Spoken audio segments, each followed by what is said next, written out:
Hi guys, welcome back to my channel. In today's video, we're going to be comparing SirTag and OJ's Snowstorm challenge deck. I'm going to be playing 5 games with each deck, giving an overall ranking based on ease of play, win rate, and average elixir cost. Let's run through some highlights for both decks. All love to both creators, don't forget to like and subscribe, and without further ado, let's get into the video. Jumping right into the first match with OJ's 3.6 Giant Skeleton deck. OJ's deck includes Giant Skeleton, Fisherman, Battle Healer, Little Prince, Tornado, Poison, and Electro Dragon. This deck is really easy to play. It provides some great options for getting damage and defending. My opponent has P.E.K.K.A and Golem, and you can see Electro Dragon easily cleans those up. Not gonna lie, I didn't do much research on the challenge. I really wanted to see which deck would give me the biggest advantage without much prior knowledge. You can definitely see me struggling in the beginning to figure out where each card was going to freeze after being deployed. I'm pretty sure my opponent gave up, but for this to be the first time playing this challenge and winning so easily, it's definitely big points for OJ.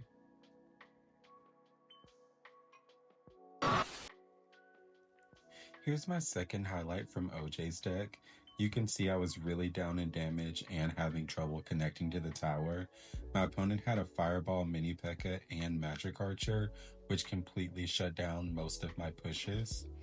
I wasn't doing well towards the end, but I ended up stacking Battle Healers and Electro Dragons and stole the win. Electro Dragon really is the MVP of this deck.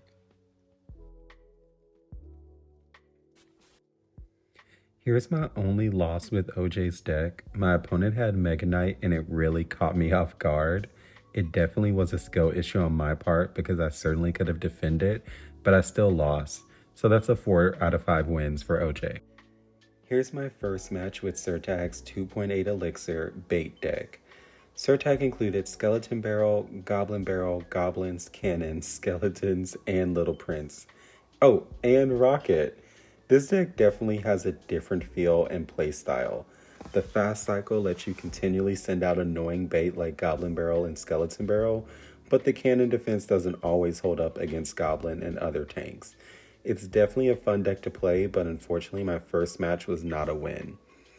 I think fast cycle decks definitely need some strategy going in, especially on a challenge like this. So I would definitely recommend watching SirTag's playthrough to get a better idea of how to best play this deck.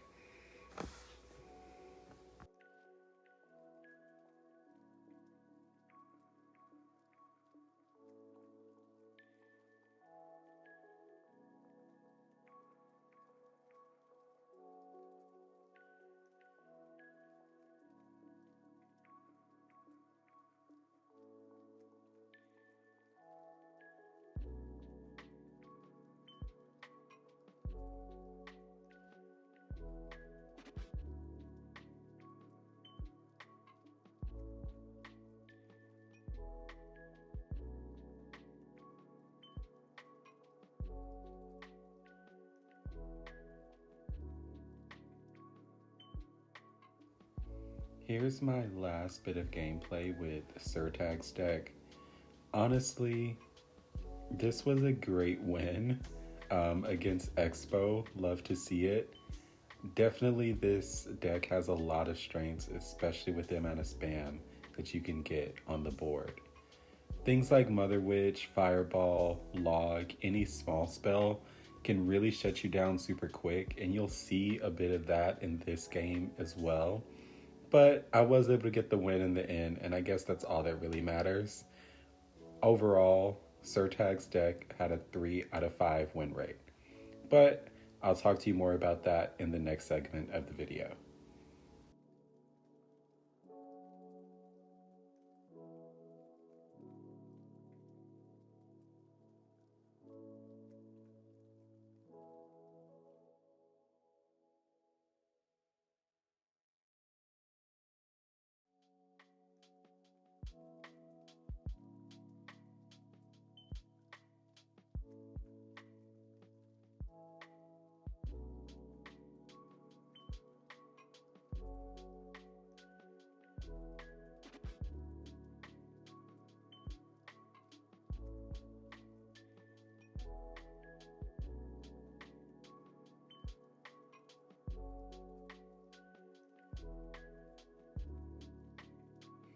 Overall, both decks are really fun to play, and I definitely think you can win the challenge with SirTag and OJ's deck. Overall, SirTag got 3 out of 5 wins at an average cost of 2.8 elixir and a medium ease of play. I definitely would say bring a strategy if you're going to take this deck into battle. OJ had 4 out of 5 wins, 3.6 average elixir, but it was super easy to pick up, and even if you don't know what you're doing, you're still going to have a good time and sneak a few wins. A plus ranking for OJ, and he is the winner of this challenge.